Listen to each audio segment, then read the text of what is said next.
शैली यानी की हत्या बहुत दर्दनाक थी, लेकिन जिस बात ने उस 18 वर्षीय की मौत को और भी बदतर बना दिया वह यह थी कि वह अपने घर के ठीक बाहर मौजूद थी जब सुबह के समय उस पर हमला हुआ। और जब तक उसके दर्द की चीखें सुन पड़ोसी बाहर आए तब तक बहुत देर हो चुकी थी। शैली यानी बोमन साल 1987 में दक्षिण लंदन के कारसोल्टन में जन्मी शैली यानी लिंडा ब्राउन की 4 बेटियों में सबसे छोटी बेटी थी।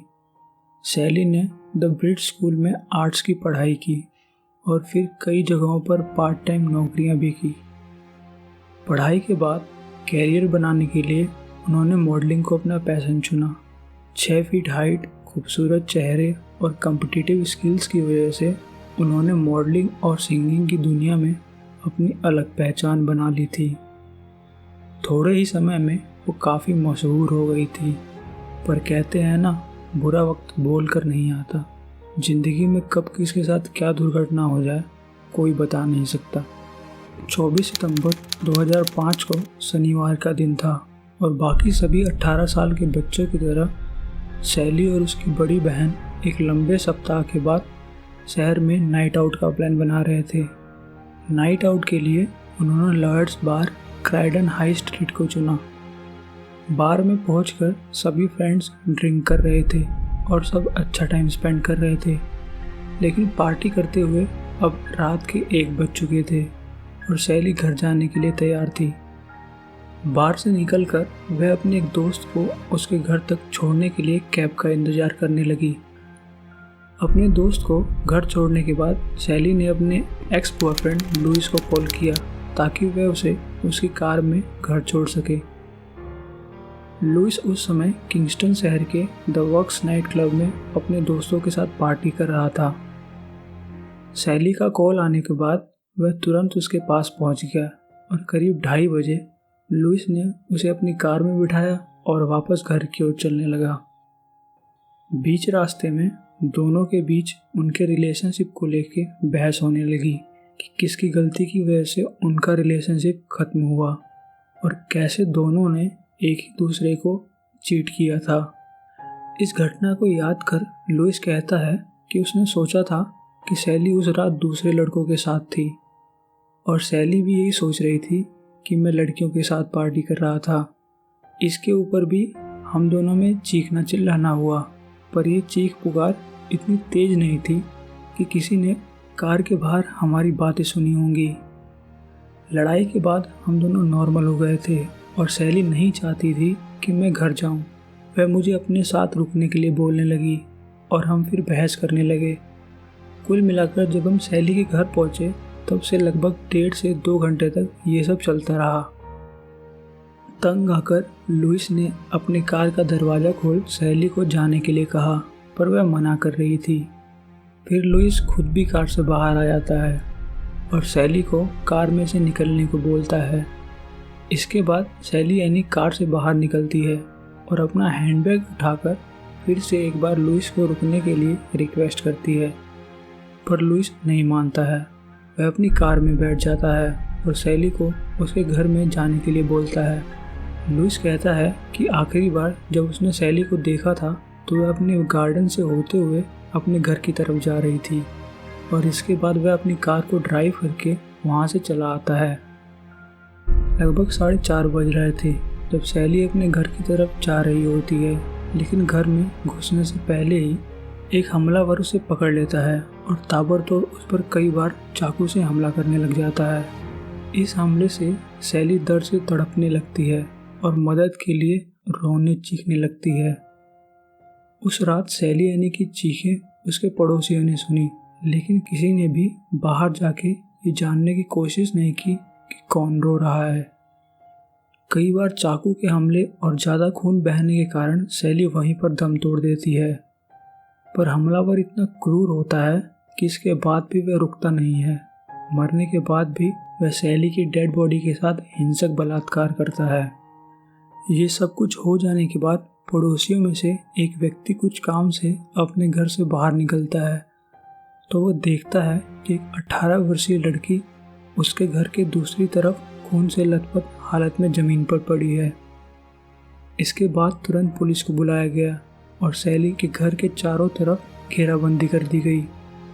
सबूत जुटाने के लिए सैली यानी की डेड बॉडी का ऑटोप्सी किया गया और जब ऑटोप्सी की रिपोर्ट आई तो उसे देख के सारे पुलिसकर्मी हैरान थे, क्योंकि रिपोर्ट में लिखा गया था कि छुरा घोंपने के साथ साथ सैली की गर्दन, छाती और गाल पर काटने के निशान मिले थे। इससे पता चलता है कि हमलावर कितना क्रूर था। इस भयानक घटना ने पूरे शहर को झकझोर कर रख दिया था। हत्यारे को खोजने के लिए तेजी से जांच शुरू हुई। भारी आबादी वाला इलाका होने के बावजूद भी कोई भी विटनेस नहीं मिले और इलाके में सिक्योरिटी कैमरास भी नहीं थे। हत्यारे को ढूंढना आसान नहीं था, लेकिन पुलिस के हाथों बहुत बड़ा सबूत लग गया था।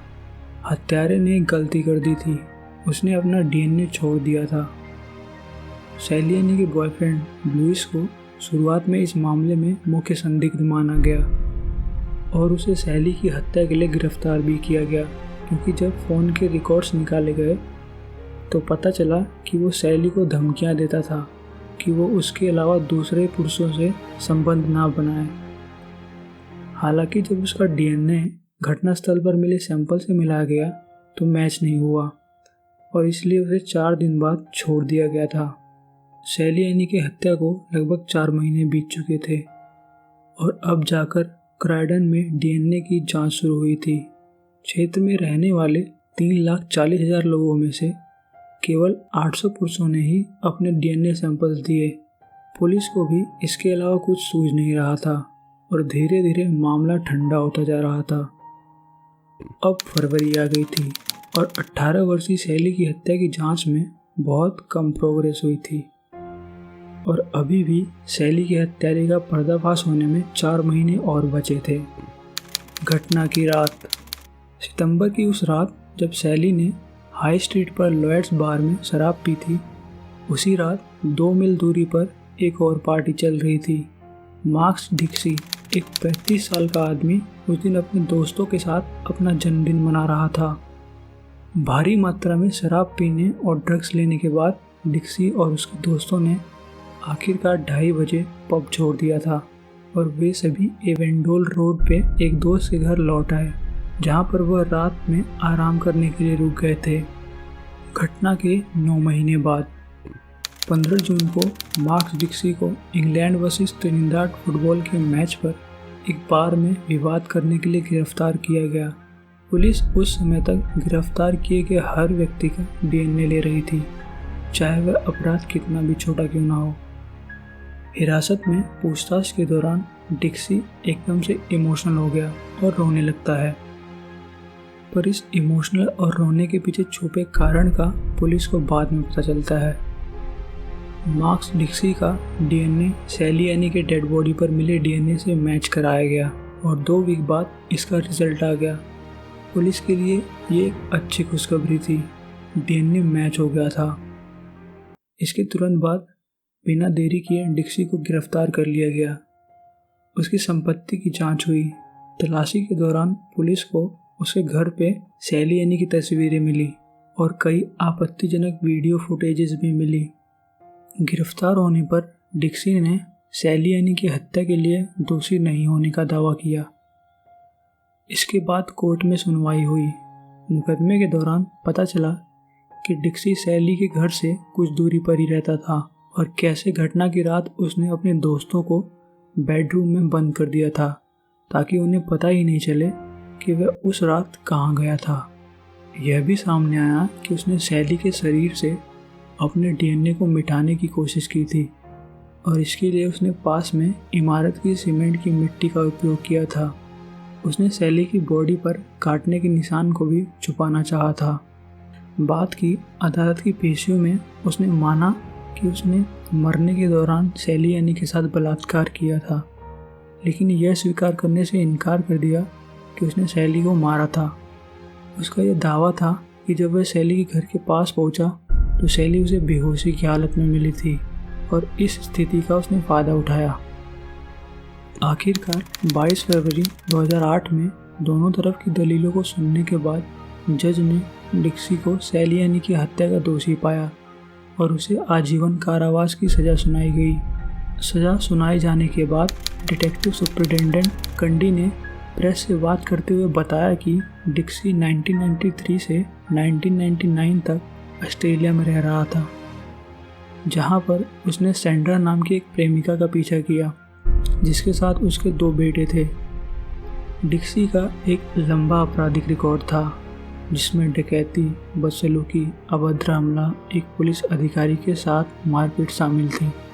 वह मार्क ट्वेन, स्टीवन मैकडोनाल्ड और सैम टर्नर जैसे नामों का इस्तेमाल कर यौन अपराध करता था। इन अपराधों का पता चलने पर उसे ऑस्ट्रेलिया से निकाल दिया गया था। इन्वेस्टिगेशन के दौरान उसने यह भी कबूला था कि उसने 2 अन्य महिलाओं के साथ बलात्कार कर उन्हें मारने की कोशिश की थी। आखिरकार 2017 में कुल मिलाकर डिक्सी को अन्य 17 आपराधिक मामलों में दोषी ठहराया गया और उसे 2 और मामलों में आजीवन कारावास की सज़ा सुनाई गई। डिक्सी को सज़ा मिलने के बाद द मिरर में सैली यानी कि माँ लिंडा ने कहा कि अब हम जानते हैं कि उसे ऑस्ट्रेलिया में कम से कम 3 बार गिरफ्तार किया गया था, लेकिन अधिकारियों द्वारा कोई चेतावनी जारी किए बिना उसे ऑस्ट्रेलिया से डिपोर्ट कर दिया गया था। उन्होंने अपना काम ठीक से नहीं किया और यही वजह है कि मेरी बेटी की मौत हो गई। डिटेक्टिव कंडी ने मार्क्स डिक्सी की पहचान की प्रक्रिया पर भी सवाल उठाए थे। उनका कहना था कि यह मेरी राय है कि एक राष्ट्रीय डीएनए रजिस्टर 24 घंटे के भीतर सैली यानी कि हत्यारे की पहचान कर सकता था। इसके बजाय मार्क्स डिक्सी की पहचान होने में लगभग 9 महीने लग गए और न्याय होने में लगभग 2.5 साल लग गए। आज मार्क्स डिक्सी कहाँ है? मार्क्स डिक्सी अब 50 साल का हो गया है और अभी भी HMP फ्रैंकलैंड में जेल में सज़ा काट रहा है। पिछले कुछ वर्षों में डिक्सी को अन्य अनसुलझे मामलों में दोषी पाया गया, जिसमें सैली यानी से कुछ घंटे पहले एक महिला पर हमला और जनवरी 2005 में एक बेघर महिला जेनिफर कीली की हत्या शामिल है। 2040 में डिक्सी की सज़ा खत्म होगी, पर समय के साथ जैसे जैसे उसके पिछले अपराधों की पोल पट्टी खुलती जा रही है, उसका जेल से बाहर आना नामुमकिन लग रहा है। सो धन्यवाद दोस्तों, आशा करता हूँ आपको ये वीडियो पसंद आई होगी। तो अगर आपको ये वीडियो पसंद आया तो please like, share, comment and subscribe our channel. तो थोड़ी सी रिसर्च के बाद मिलते हैं एक नई वीडियो के साथ। तब तक अपना ध्यान रखिएगा।